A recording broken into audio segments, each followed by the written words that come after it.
Hey guys, welcome to calculating the surface area of a cube as well as a rectangular prism. I mentioned in yesterday's lesson that we'd be doing them individually, but really the grade 9 curriculum says that you can calculate the surface area of a composite object, which I'm going to show you here. So this is going to be a little bit more interesting because normally when I teach this I have a lot of, I'm going to call them toys, cubes and things like that I hold up and we do a few things with that. So it's going to be a little bit interesting, but I did pull out some things.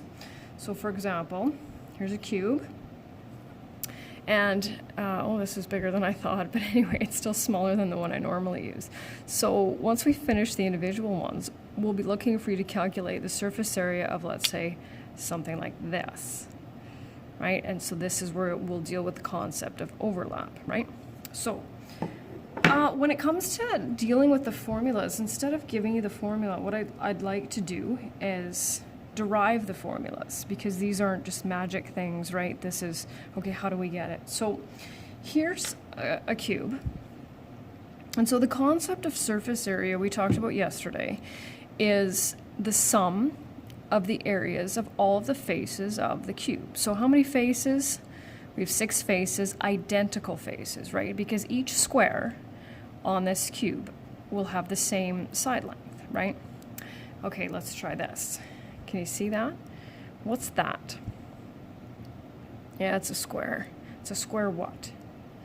It's a square centimeter. So when you calculate these things, you'll be trying to see how many of these, assume, you know, if it's in centimeters, how many of these it will take to cover this square, right? So, or the minimum amount of wrapping paper, or what you will need to spray paint it. There's quite a few, right? So what we'll look at here, and this might be a little bit darker here. So I've taken this and pretended that it has these different colors here, right? So what we want to know, and it's very, very visual today. So each square has an area, right? It's 2-dimensional, of 9, and we'll say square units, right? So 9 here, because they all measure 3 by 3, right? You'll be able to see that in the notes. I think it's a lot darker. So how do I, from all these 9s, figure out what the surface area is? Well, I either add them all up, right? 9 plus 9 plus 9 plus 9 plus 9 plus 9, or I take 9 and I multiply it by 6. And where does this 6 come from? Well, we already know there's 6 identical faces. So, and when you do surface area, because we have perimeter and we have volume, I always say SA. And if I end up teaching you Foundations of Precalculus 10 in the fall, because we're going to have to cover that grade 10 unit that we're not going to cover in June, you're going to have to do that. So, might as well get used to it. Okay, so I'm going to jump ahead a little bit here. And this is only, this part right here is not what I need to see. This is just to help us figure out the formula. So 9 times 6 we know is 54. And we always put units squared. This is where you need to put them. If it gives you centimeters, you write centimeters squared. If it gives you feet, you write square feet, that kind of thing. So then I'm going to go 6 times 9, okay? And so what we want to figure out is, okay, I don't have, right, you're not going to be given a 9. You're going to be given a 3, right? Because 3 is the side length of the cube. And so how do I get a 9 from a 3? Well, 3 times 3, or going back to first semester, 3 squared. And so it's this step that we're going to use to derive our formula. So I'm going to slide over here, okay? So obviously this cube has a side length of 5.4, not 3. And so we're going to need a variable to represent this side length of the cube, which I always use as S. Okay, so the S is going to replace which of these numbers? The 3, because that was our side length from this one. So, and then what do we need to do with that side length? Well, we need to square it, and we always follow order of operations. So after we square it, we multiply it by 6. 6, the fancy name for the 6 is our numerical coefficient, because it's always going to stay 6, because a cube always has 6 sides, right? So I hope you can see that, but I'll just do it again. Now I don't need you to write the cube there. I just have that because that's of course your formula, right? And we don't have to worry about formula sheets, but that's what it looks like. So what I need for steps, and I'll ask the same thing in the fall because that's what I do. Essay indicating you're calculating surface area. I don't need the formula. The formula I recommend once we get to multiple variables, if you're having a hard time figuring out which variable goes where, then by all means do that. So I need that step though that shows that you're substituting the side length in place of the S. And then you can just 6 times 5.4 squared. I don't need it, actually I'd prefer it not broken down, to be honest with you. Are we given specific units? Yes, we are. So here we go. That's not a good rectangle, but that's okay. So there we go. Moving down here, here's where it gets a little bit more interesting. Now I'm doing this because in grade 10, which normally would be in June, but it'll be in the fall, you need to be able to calculate the surface area of nets. And I can't remember now if it's grade 7 or grade 8, but you should have, if you were able to cover everything, dealt with nets before. I think you had to cut them out. We won't be doing that. So basically what I've done is I've taken, I'll say a box, but a rectangular prism. I have a smaller one, but it has some of the faces are the same dimensions besides the pairings, and I don't want that, so I might have to just zoom out a little bit here. Anyway, so when we're dealing with a rectangular prism or a box, I usually use a Kleenex box. That's usually the one that I hold up in front of everybody. How many faces on a box? 6, right? Same as a cube. Are they all identical? No.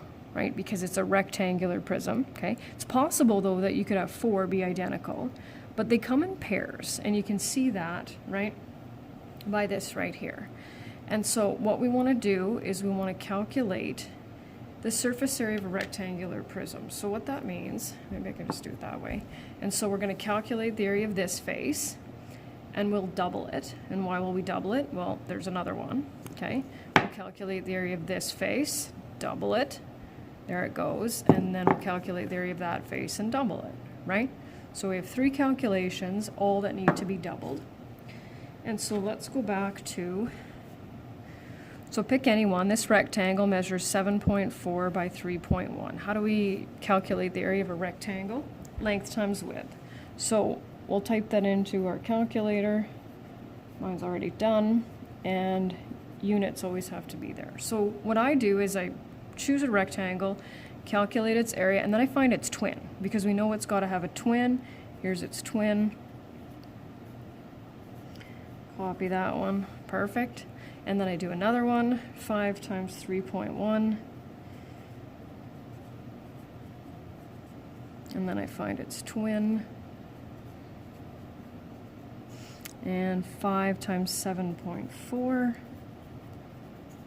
And there we go. So how do I determine the surface area from all those individual numbers? Well, add them up, or take this one, double it, plus this one, double it, plus this one, double it, right?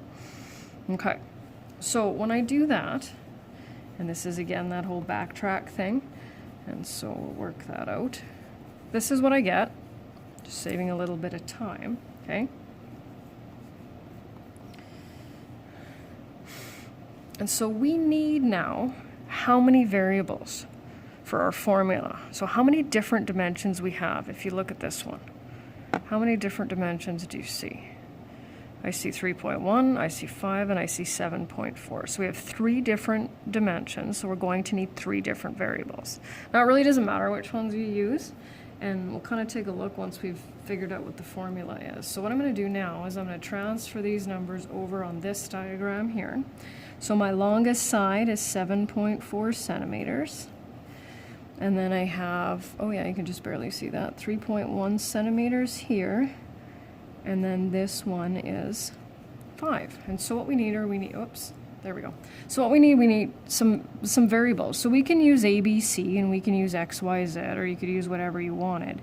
But I like to stick to variables that are kind of, I guess, a little bit hopefully easier. So this is the base. So this is going to be the length of our base. And this one here is going to be our width. And so what's left for this one? Height. So I'm going to use L, W, and H.